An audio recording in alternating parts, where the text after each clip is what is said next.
Give all the glory to the Lord, boys and girls. Give all the glory to the Lord now. Give all the glory to my Lord, oh my heart. Sing for my King and my Lord.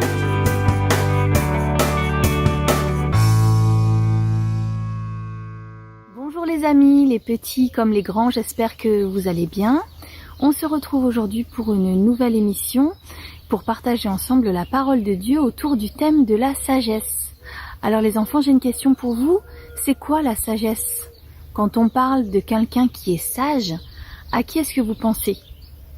Souvent on se dit que ce sont les personnes plus âgées que nous qui sont plus sages parce que la vie leur a appris beaucoup de choses. Mais au cours de cette émission, tu vas apprendre que la sagesse s'adresse aussi à toi, car Dieu veut que tu sois un enfant sage.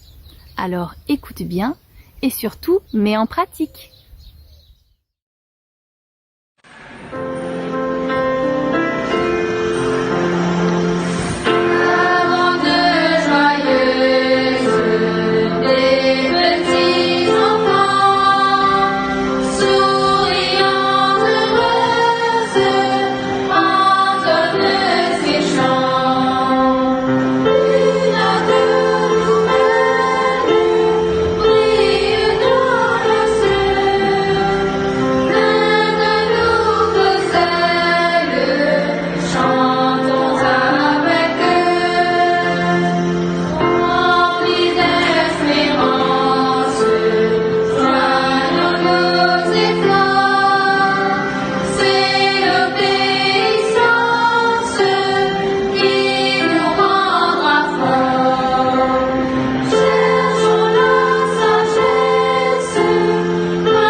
Dieu nous commande de mettre en pratique ce qu'il nous enseigne dans la Bible. Le fruit de l'esprit nous permet de développer le caractère de Dieu en nous.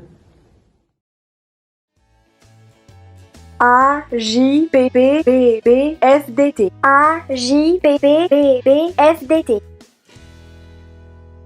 A J P P B B F D T. Amour. Je mettrai les autres en premier. Joie. Je serai contente de ce que j'ai. Paix. Je n'aurai pas peur car je fais confiance à Dieu. Patience. J'attendrai sans me plaindre. Bonté. Je serai gentille avec tout le monde. Fidélité. Je ne lâcherai pas. Bienveillance. Je ferai ce qui est juste. Douceur. Je prendrai soin des autres quand ils feront mal. Tempérance. Je réfléchirai avant d'agir. A J P P B B F D T. Pour mettre en pratique ce que Dieu nous demande, il nous faut de la sagesse. Heureusement, Dieu nous promet de nous donner de la sagesse si nous lui demandons. Et cette sagesse nous aidera à faire de bons choix dans la vie. David était très vieux. Il était roi d'Israël depuis 40 ans. C'était un bon roi qui essayait de servir Dieu.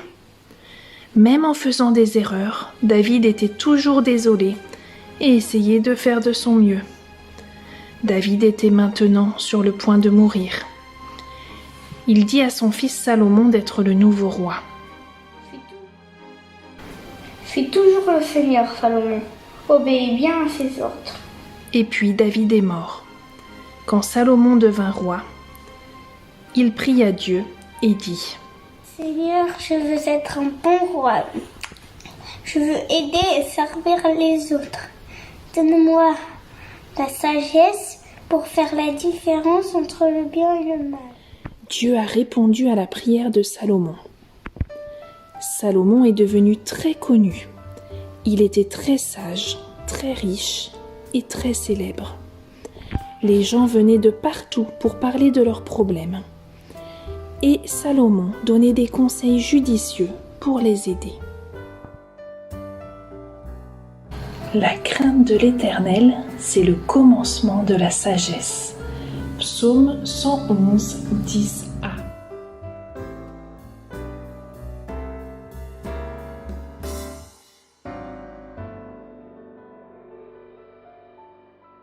Coucou, coucou. Je m'appelle Amaya. D'où vient la sagesse? De Dieu. Et à quelle personne sage voudrais-tu ressembler? À Salomon. D'accord, et qu'est-ce qui rend sage Salomon, tu crois? La puissance et les paroles de Dieu parce qu'il était très à l'écoute de Dieu. Merci. Alors Johanna, pour toi, c'est quoi la sagesse? C'est quelqu'un qui fait ce qui est bien. Merci. Simon, c'est quoi être sage? Écouter sa mère et son père. C'est quoi le contraire d'être sage? C'est de faire des bêtises. D'accord. Est-ce que tu connais une histoire dans la Bible qui parle de sage? Le sable et le roc. C'est-à-dire? Le fou sur le sable a bâti sa maison. Et qu'est-ce qu'il a fait le sage, lui? Le sage, il a bâti sur le roc. D'accord.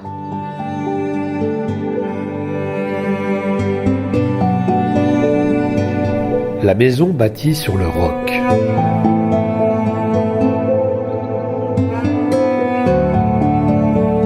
Jésus enseignait la foule. Il leur disait: Venez à moi et suivez mes enseignements. Si vous le faites, vous ressemblez à un homme sage qui a bâti sa maison sur le roc. Moi, c'est ici que je vais construire ma maison, sur ce grand rocher bien solide.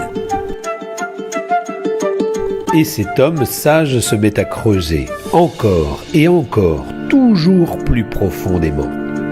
Il lui a fallu bien du temps. Mais il possède maintenant une maison agréable à vivre. Et quand le mauvais temps arrive, vite, il se réfugie à l'intérieur. Et là, la pluie se met à tomber, le vent se met à souffler contre cette maison. Mais la maison n'est pas tombée. Jésus continue son histoire et dit: Cette maison n'est pas tombée parce qu'elle était bâtie sur le roc. Par contre, si vous ne suivez pas mes enseignements, vous ressemblez à un homme stupide qui a bâti sa maison sur le sable. Moi, je ne vais pas me fatiguer à creuser. C'est ici que je vais construire ma maison, sur le sable. Et cet homme stupide se met à creuser. Il ne lui a pas fallu de beaucoup de temps pour poser les fondations. Maintenant, il possède une maison agréable à vivre et, quand le mauvais temps arrive, vite, il se réfugie à l'intérieur. Et là, la pluie se met à tomber, le vent se met à souffler contre cette maison. Et la maison s'écroule. Et toi, sur quoi projettes-tu de bâtir ta maison? Sur le sable ou sur le roc? La maison, c'est ta vie. Le roc, c'est Jésus. Petit ami, choisis d'être sage. Choisis de construire ta vie sur Jésus. Là est la vraie sagesse.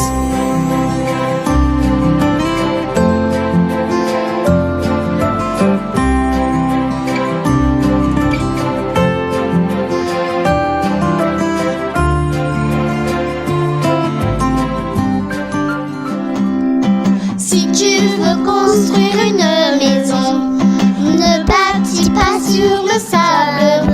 Même si tu l'as finie et qu'elle semble très jolie, un jour tu devras recommencer. Il faut beaucoup mieux choisir un rocher, faire les fondations solitude. Et quand l'orage viendra, tu garderas la paix de Dieu.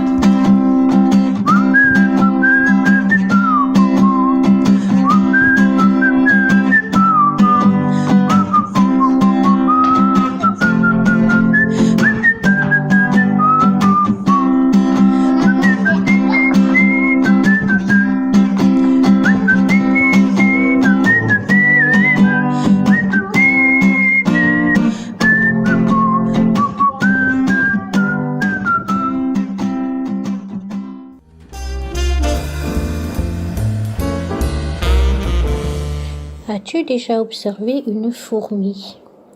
Elle transporte sur son dos sa nourriture et sais-tu que c'est en été qu'elle fait ses réserves? Pourquoi en été? Parce que la nourriture est bien plus difficile à trouver en hiver. Elle fait donc des réserves au meilleur moment. Que peut-on apprendre de la fourmi? C'est une sage petite bête. Est-ce que nous aussi on doit faire des réserves en été et aller au supermarché pour remplir son caddie de plein de courses pour ne pas sortir en hiver? Non, bien sûr que non. Mais la Bible dit que l'homme ne doit pas vivre de pain seulement, mais de la nourriture qui vient de la parole de Dieu, de la Bible.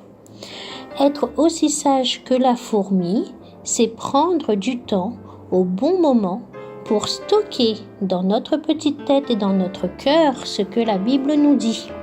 Et quel est ce bon moment? Ecclésiaste nous dit que c'est quand on est jeune. Donc, c'est vraiment le meilleur moment pour toi, petit enfant, de prendre l'habitude de lire un petit passage de la Bible tous les jours. De cette façon, tu feras toi aussi de bonnes réserves pour quand tu seras plus grand. Et bon sabbat. Va vers la fourmi paresseuse, regarde ses voies, et sois sage. Proverbe 6, verset 6.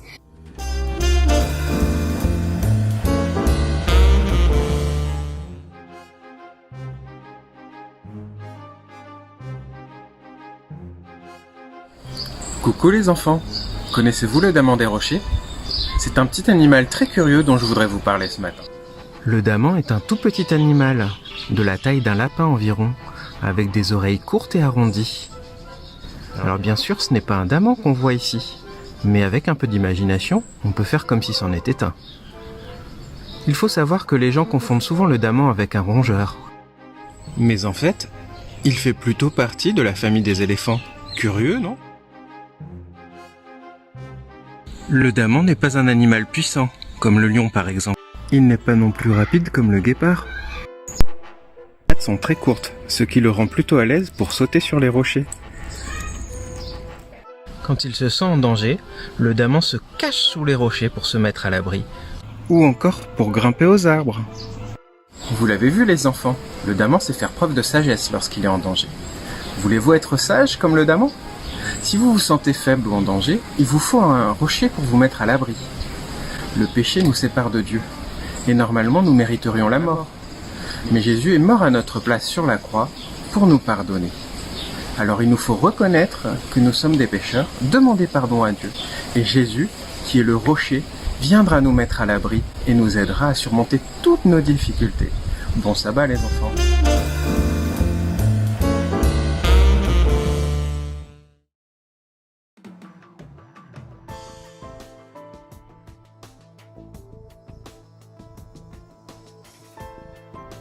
Ces sauterelles n'ont pas de roi. Cependant, un groupe de milliards de sauterelles peut se déplacer ensemble, comme des soldats et de manière ordonnée, comme si elles suivaient un chef invisible.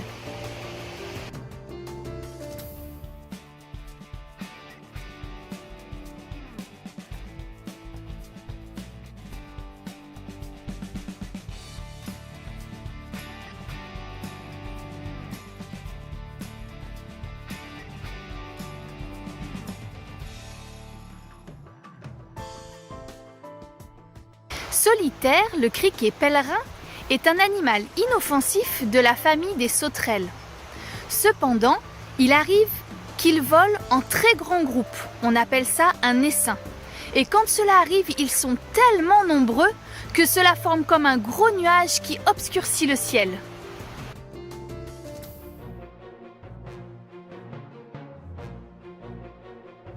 Ce nuage d'insectes avance comme un gros rouleau. Les insectes de devant descendent vers le sol et ne reprennent leur envol que lorsqu'ils sont rattrapés par ceux de derrière. Beaucoup de gens ne sont pas aussi disciplinés et sages que ces sauterelles.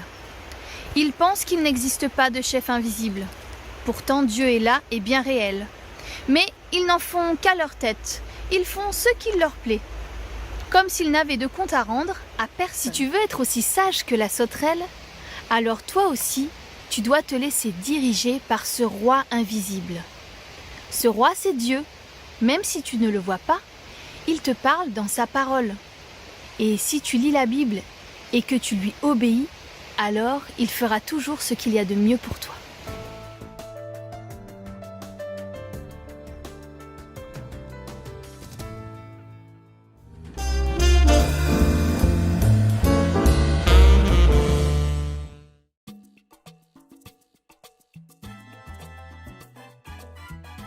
Bonsoir mon jeune ami. Aujourd'hui je t'emmène faire un petit voyage sur les îles. Caché parmi la végétation, nous avons le lent dormi. Très lent. Pas rapide du tout. Mais aujourd'hui nous allons rencontrer l'un de ses camarades bien plus rapide, bien plus malin et bien plus futé. Voici le lézard. Le lézard. Ce lézard décide un jour d'aller en direction du château. Comment va-t-il entrer? Hey, veux-tu être aussi sage que ce lézard et te faufiler le long du mur pour entrer dans la maison du roi, dans le château du grand roi? On va s'approcher un petit peu. Peut-être qu'on va pouvoir ouvrir la porte. Mais elle est fermée. Imagine maintenant que le roi des rois, Dieu, habite dans un immense palais. Avec quelle clé pourrait-on ouvrir la porte? Nous allons essayer de l'ouvrir. La clé être bon et gentil. Oh non, ça ne marche pas. Essayons la clé de lire la Bible. Ça ne marche toujours pas. Clé aller à l'église. Alors nous avons essayé la clé être gentil, aller à l'église, lire la Bible. Tiens, une clé là. Réciter des prières. On essaye. Mais toutes ces clés ne permettent pas d'entrer dans le palier du roi des rois, de Seigneur notre Dieu. Aïe, aïe, aïe, aïe, aïe, aïe. Essayons la clé, mettre sa confiance en Jésus pour entrer dans le royaume. Mettre sa confiance en Jésus. Yes, c'est bon. C'est cette clé-là qu'il nous fallait. Si tu viens à Dieu en mettant ta foi en ce que Jésus a fait, et non en tout ce que tu penses réussir, alors tu es aussi malin que le lézard, car alors tu peux entrer dans le palais des rois tous les jours de ta vie. Mon ami, je t'invite à prendre la bonne clé. Dans le livre des Proverbes, nous trouvons ce qui ressemble bien à une parabole. Je l'ai appelée la parabole des 2 invitations. Voici la première invitation. La sagesse a taillé 7 colonnes et y a construit sa maison. Elle a préparé un festin, elle a dressé la table, puis elle envoie ses serviteurs proclamer l'invitation. Venez tous, vous qui ne savez pas grand-chose, venez manger chez moi. Quittez le chemin de l'ignorance et choisissez la vie et l'intelligence. Venez, je vous invite tous. Voici maintenant la 2e invitation. La sottise est assise devant sa maison. Elle fait du bruit pour rien. Elle n'a pas d'intelligence, mais elle veut aussi offrir un festin. Alors elle a volé de quoi boire et elle a récupéré de la nourriture en cachette. Elle dresse aussi une table et elle crie sur tous les toits. « Venez manger chez moi! Allez, bande d'ignorants! J'ai à boire et à manger pour tout le monde! Venez, on va bien rigoler !» À laquelle de ces 2 invitations vas-tu répondre? À l'invitation de la sagesse ou à l'invitation de la sottise? La Bible dit que ceux qui mangent à la table de la sottise s'enfoncent sans retour dans le monde des morts. Alors, choisis la sagesse et refuse la sottise.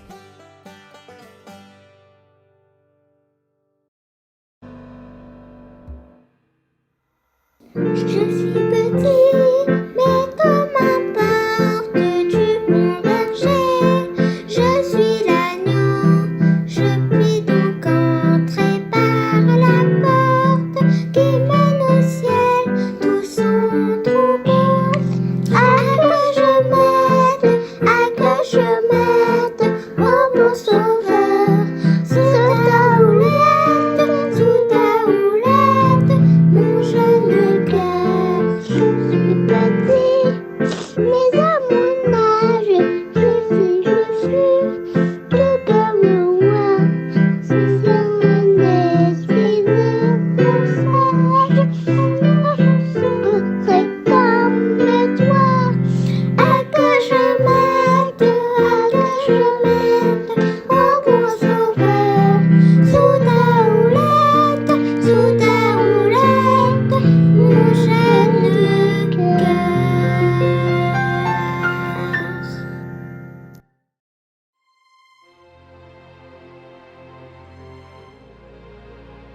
Si tu veux de la sagesse, demande-en à Dieu et il t'en donnera. Jacques 1, verset 5.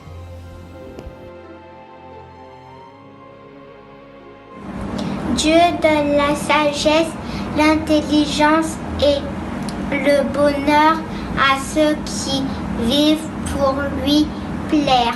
Ecclésiaste 2, verset 26. Ceux qui marchent avec sagesse sont en sécurité. Proverbe 28, verset 26.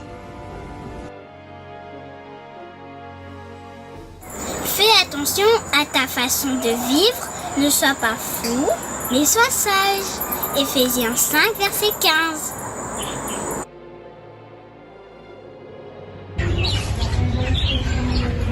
La sagesse qui vient de Dieu est pure, douce et paisible. Jacques 3, verset 17.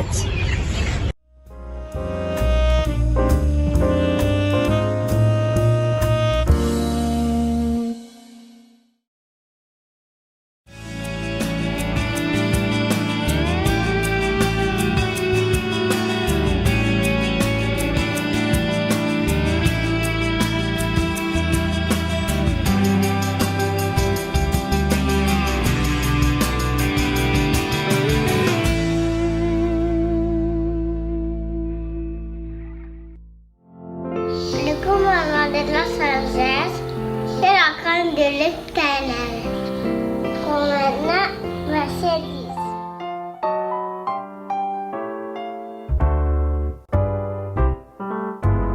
10. Savez-vous pourquoi j'ai changé de visage? Maman l'a bien vu, mon petit frère aussi. Sans être parfait, je suis un peu plus sage. J'ai reçu Jésus, mon cœur en est rempli. Joyeusement je poursuis mon chemin, je chante mon bonheur. Jésus est mon sauveur, je sais très bien qu'il me tient par la main. Je marcherai sans peur. Savez-vous que notre Dieu peut nous entendre? Je crois qu'il m'écoute et veut me protéger.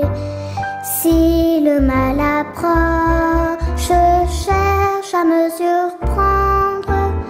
Par la Bible, Jésus saura me guider. Joyeusement je poursuis mon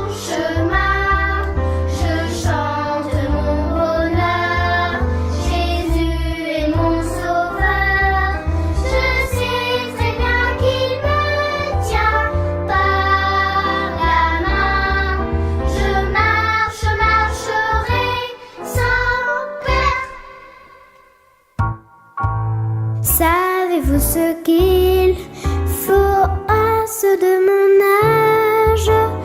Pas trop de jouets, encore moins de l'argent.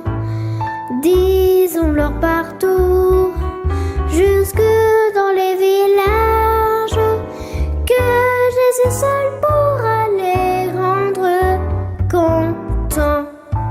Joyeusement je poursuis mon chemin, je chante mon bonheur, Jésus est mon sauveur. Je sais très bien qu'il me tient par la main, je marcherai sans peur.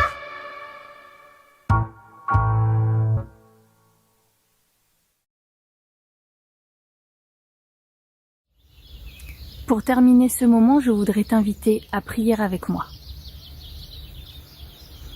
Seigneur Dieu, je voudrais te remercier pour ces moments que nous avons partagés ensemble autour de ta parole. Seigneur, que tout cela puisse nous inspirer, que tu puisses nous accorder la sagesse qui vient de toi. Quand je ne sais pas quoi choisir, quoi faire, Seigneur, dans les situations que je rencontre dans ma vie, je voudrais que tu m'aides à faire le bon choix, à prendre les bonnes décisions. Car je sais que si c'est toi qui m'inspire et qui me dirige, alors ce seront toujours les meilleurs choix pour moi. Seigneur, je te remercie d'être l'ami fidèle, toujours à mes côtés, et d'être ce roi invisible qui guide ma vie. Au nom de Jésus, Amen. Bon sabbat à tous et à très bientôt. Give us the glory to the Lord, boys and girls. Give us the glory to the Lord now. Give us the glory to my Lord, oh my heart. Sing for my King and my Lord.